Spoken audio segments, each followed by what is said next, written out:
What was once highly respected that is now a complete joke? The History Channel, the Learning Channel, MTV. Bank managers. They used to have serious power in local communities. Now they have to be glorified customer service reps a lot of the time. I'm in banking and I've never really thought about it that way, but it's so true. I'm on the lending side, but I definitely see branch banking has become horrible. The turnover rate is just as bad as retail, pay rate is the same, and people are treated just as poorly, all while having much more responsibility and compliance stipulations because they're handling money. I left branch life for back office. My husband is a virtual teller, at Skype hybrid. But they put so much pressure on them to sell. Of course they don't call it selling, it's to offer them products to improve their lives. Credit cards, mortgages, investment and retirement, car loans, home equity loans. And it's frowned upon if they don't get quality referrals. People don't want to hear that from their local friendly branch, let alone some random person they've never seen on a TV screen. It doesn't help most people don't like the virtual teller system and go right into I hate you mode from the start. I left my old bank because of this. All I wanted to do was deposit my checks and get my free sucker, but they insisted on trying to push whatever new reward scheme they had going. So I started using the drive-up teller to avoid this, until the drive-up teller started doing the same thing. So I left and went to a credit union. Every now and then I get an email survey from the CHU asking multiple questions about my recent visit, but one question that always shows up is, did the teller inform you of our XXXXX program? My reply is always the same. No. And if they ever do, I will be closing out my account. If you want to inform me about new programs, email or snail mail me the info. Do not have the tellers do it. Honestly, it feels like any job you get has a secondary sales part to it now. Cashiers are expected to upsell. Bankers. Movie theater employees. Waiters. Hell, even your gas station clerk also has to be a practicing salesman now or get reprimanded. I don't have a point beyond this is ridiculous, and I don't want to be advertised to by every human I interact with. The worst part is they expect employees to hustle for sales when they won't also pay them commission for it.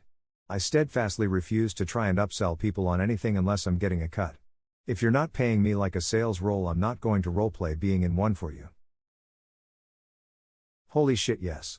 My wife got out of this when they implemented a 20 million sales target for her. 0 commission. 34 year salary. McAfee antivirus. All the OG antivirus software, really. What antivirus software is not a joke now? Edit, WTF. Of course, my highest rated comment is just me wanting to know so I could get McAfee to stop notifying me every 15 minutes. Well, bizarrely, Windows Defender.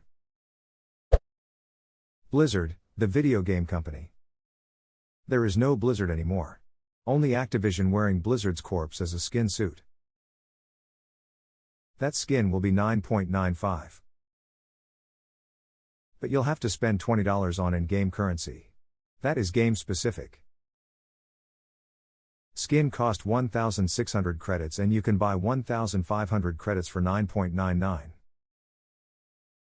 The currency upselling is so ducking stupid.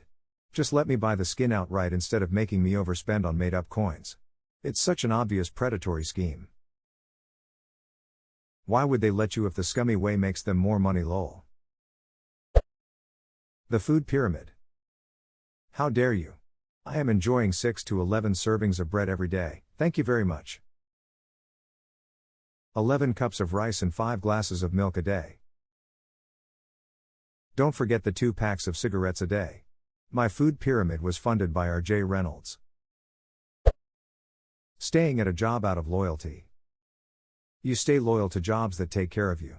Shit wages, no benefits, and no human decency is where you expect to begin, but if Therese zero progress since the day you started, you need to GTFO unless you can admit you're not worth more than where you're at. Craftsman tools. OG Craftsman tools were something else. After he died a few years ago, I inherited my father's tool collection, most of which he had inherited from my grandfather in the 70s. Those tools are so much better than anything I've bought for myself. Superior quality.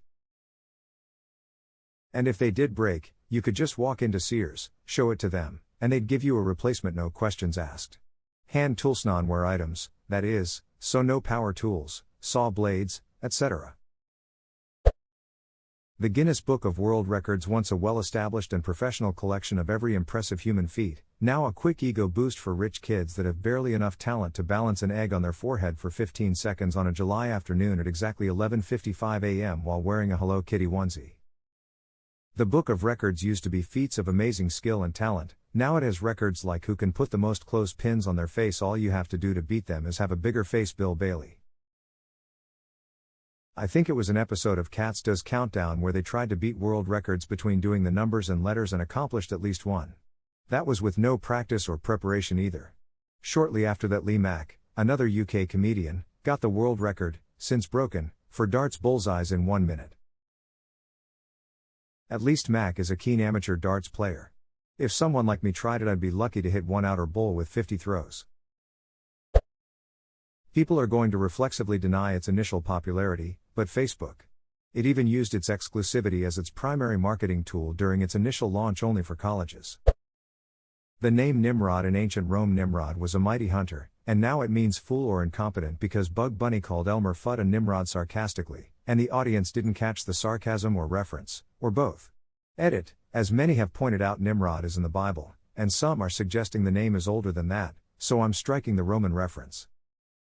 It was actually Daffy that calls Elmer this in What Makes Daffy Duck. Bugs has only used Nimrod in reference to Yosemite Sam. There does seem to be a Mandela effect going on though. BC a lot of PPL attributed to Bugs. This guy Looney Tunes. Speaking of Mandela effects. Looney Tunes, not Looney Tunes. Sears. I worked there up until they were bought by Kmart. It was a great job making $25 HR selling vacuums and some appliances. Commissions got cut and I was making minimum wage less than a year after they were acquired. Didn't make that much again at any job until after college. Making $25 HR in retail would be considered insanely good right now, yet somehow you made that much 20 years ago when cost of living was significantly lower. Yeah, it was amazing even with a toxic manager and horrific Christmas season. I really liked the serious sales work. I learned to sew to sell sewing machines and I was the only person who knew how to sell water softeners. I took the vacuums apart and put them back together in my spare time too. I still have strong opinions on vacuum brands. I was a construction project manager after college making less money than that in 2015 even. What's your strongest vacuum brand opinion? Can someone link the AMA, actually several, from that one dude who repaired vacuums? He single-handedly convinced me to buy my Miele vacuum about 4 years ago. I love it, built like a tank. Edit, found the AMAs. So Sears didn't sell Miele or any other really high-end.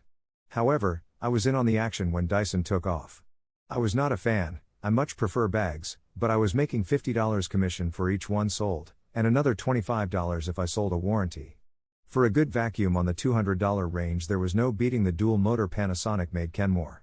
The beater bar had its own motor and no belts. The Electrolux was the best canister vacuum. I hated every Bissell. The base model Hoover Tempo for like $80 had the same motor as the $250 one and it would run forever, so definitely a great buy. And props to the Hoover carpet cleaner for having a completely separate bucket for dirty water from clean.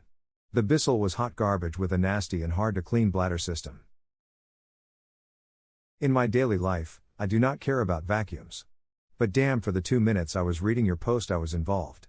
I love when somebody knows things and shares their insight. Thanks for that. Bill Cosby. A comedian who once prided himself on only using clean comedy became the inspiration and subject of 1,000 jokes on, well, rape. TBF, it's wild looking back and seeing what kind of jokes were seen as acceptable at the time. Like casually drugging the barbecue sauce. Working in the educational system. Being a teacher still sounds worthy of respect, but working as one is a joke. Kids are free to do whatever they want, you're barely allowed to punish bad behavior in any way, school politics stop from changing anything, parents always blame you, etc. I feel so bad for teachers. Their job is one of the most important in our entire society, yet they get paid scraps and saddled with all kinds of bullshit from politicians. Many of mine worked incredibly hard and genuinely loved their jobs, but you could tell they were exhausted. And the schools I went to were damn good as far as public schools go and they still struggled with funding. I can't even imagine what goes on at the worse off ones. Or even the same schools currently, my state's governor has been cutting education funding like no tomorrow.